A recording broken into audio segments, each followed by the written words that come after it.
As we all know, there are certain moments coded in nostalgia that completely shaped our childhood. Watching WWF for the first time and hearing that glass shatter and seeing the crowd reacting to Stone Cold Steve Austin, or trying to master spitting water like Triple H. If you had an older sibling, normally you want to play what video games they were playing, whether it be Final Fantasy, Kingdom Hearts, Pokemon, and even Resident Evil, just to mention a few. The three of us just happen to have older siblings who religiously watched one thing and one thing only on Toonami, Dragon Ball Z, thus beginning our love for anime.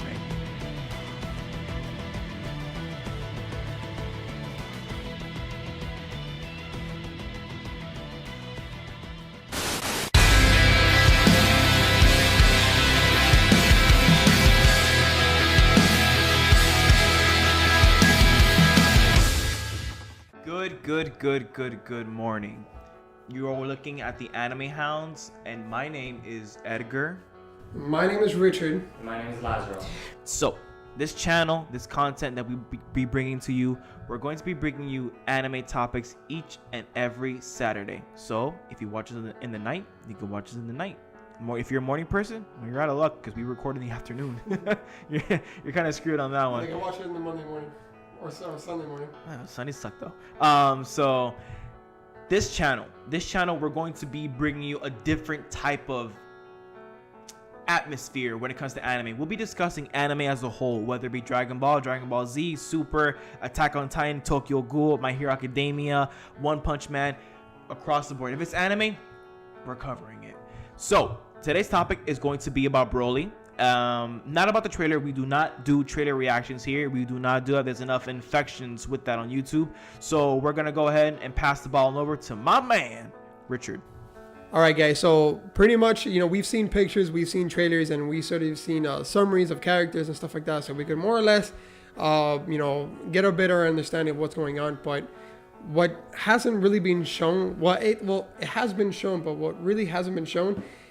Because in the trailers, you think, okay, Broly's the villain, Broly's the person that's gonna, that's is the bad guy, quote unquote. But to be honest, I think the real villain is actually Paragus. Because, bear with me on this. In the Legendary Super Saiyan, the Paragus was actually controlling Broly because Broly was going crazy. Broly was out of control. You could not control Broly. That's why Paragus made this device to control Broly, to harness his powers, so that way his powers doesn't leak out and does uncontrollably. In this movie, it's kind of like that, but reverse. I honestly believe that Paragus is using Broly because he knows that Broly has a lot of power, and to be honest, the reason why he's doing that, because think about it, Paragus was King Vegeta's right-hand man. The fact that King Vegeta sent Broly to a different planet, that was more of a disrespect to Paragus. So being stuck with Broly and and Paragus inside a planet, I honestly believe that that created sort of a hatred for King Vegeta in general, but mainly for Paragus. So that's the reason why I think that Paragus is actually the villain in this movie, is because he's actually controlling Broly to do what Paragus wants him to do. So Lasse, what do you think? Well, I think in regards to when it comes to Broly, I do agree that Paragus has a lot to do with it. It's stated in the movie itself that the trailer, that even Goku doesn't really think he's a bad guy. So what really interests me though about the trailer is just the whole idea of the three Saiyans, directed by fate, basically. I think that's kind of a hint that basically Broly is not just going to be a one take in the movie. I think that after the events of the movie, he will be a reoccurring character in the actual, anime. But I think it'll be more like a Vegeta thing, where Vegeta took its time to really settle in, Namek, Andrew Saga, Buu Saga, so on and so forth. So I think Broly will be that kind of character. I think they'll have him in certain moments, kind of like what ended up happening to Frieza, where Frieza did come back for Resurrection F, then he came back again for the Tournament of Power. I think Broly's gonna have something very similar, but I do think that he's gonna be involved in the anime a lot more after the movie is done itself. I also think that in terms of the whole fusion topic, I don't think Gogeta is enough to actually beat Broly. at all. But sure, it'll weaken him, but I don't think we'll beat him. What do you think, Ethan? First off, Broly taking care of which is it's very impressive nonetheless. Broly taking care of Goku Blue, Vegeta God, and Blue. It's an amazing feat because he's just Saiyan. But we've seen it all before. I'm sorry. Blue has been extremely underutilized in the series so far, specifically the anime, has been underutilized entirely. Hit took care of Blue. Black took care of Blue. Jiren destroyed Blue. And it's just I've never seen a transformation get downplayed so heavily, even in other animes.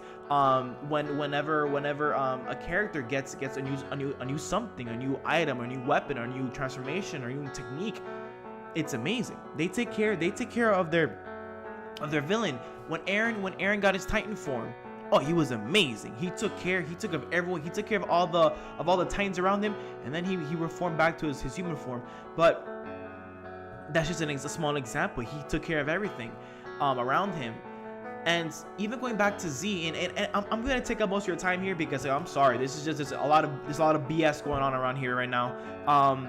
Even in Z, when the Super Saiyan transformation was first introduced, let me give you a flashback. Goku versus Frieza, amazing. Trunks versus Frieza, amazing. Vegeta versus 19, amazing. Super Vegeta versus Imperfect Cell, amazing. So on to the point where Goku mastered the Super Saiyan form in the time chamber, and it gave us an amazing fight against Perfect Cell. And yes, I do know that the Android 18 took care of Vegeta, broke his arm, love that scene, took care of it, and whatnot. And the point I'm making here is that the blue form, seeing Broly take care of the blue form is not surprising to me because we've seen so many weaker characters take care of the form. Not impressed. What I am impressed with is the fact that people keep speaking of Master Ultra Instinct as if it's going to solve the problem. It's not gonna solve anything. It didn't solve Jiren, and Jiren was fighting Goku with the rules. If there was no rules, Goku wouldn't have won. I'm sorry. Watch the episode again. The only reason why and it's a technique. Master Ultra Instinct is a technique, not a form. It's once Goku tapped into it and he's fighting Jiren. Yes, Jiren has to keep getting stronger and stronger. But the point is that Jiren tapped into a power that he already had. He didn't have a transformation. He didn't have a technique. He just dug deeper and deeper until he got stronger. But once he did get stronger, it's blatantly obvious. How are people gonna sit here and say that Master Ultra Instinct? How is it even a debate, a discussion that Master Ultra Instinct could even handle Broly? Flashback. Jiren's blast against Goku's Kamehameha. Goku got overpowered. I'm sorry, am I wrong for thinking that Ultra Instinct is gonna solve the problem? I'm not wrong for thinking that. Jiren took care of it, and then of course there was the backlash. There was the backlash of Goku using the form, but Goku took care of Jiren.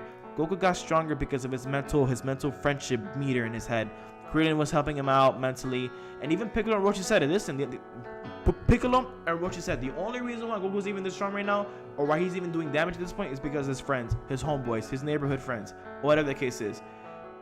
My consensus to this whole thing, I think the whole God Key was a misstep for Goku Vegeta. I think that Broly is going to be proof of that, and it's going to be evident that Broly is the way to go. That he has the innate Saiyan ability, the innate heritage of implementing and improving upon your Saiyan worth.